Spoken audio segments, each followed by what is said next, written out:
آپ صلی اللہ علیہ وآلہ وسلم نے فرمایا، مسلمان وہ ہے جس کی زبان اور ہاتھ سے مسلمان بچے رہیں، اور مہاجر وہ ہے جو ان کاموں کو چھوڑ دے جن سے اللہ نے منع فرمایا۔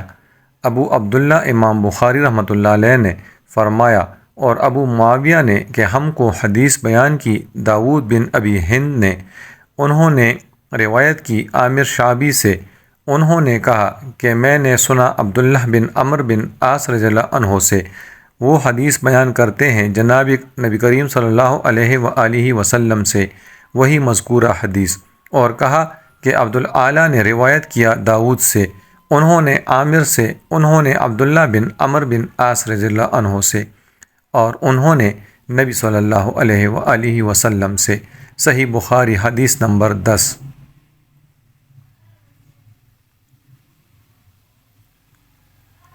لوگوں نے پوچھا، یا رسول اللہ صلی اللہ علیہ وآلہ وسلم، کون سا اسلام افضل ہے؟ تو نبی صلی اللہ علیہ وآلہ وسلم نے فرمایا، وہ جس کے ماننے والے مسلمانوں کی زبان اور ہاتھ سے سارے مسلمان سلامتی میں رہیں۔ صحیح بخاری حدیث نمبر 11۔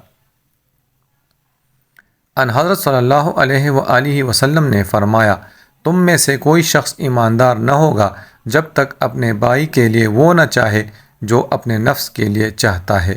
صحیح بخاری حدیث نمبر 13۔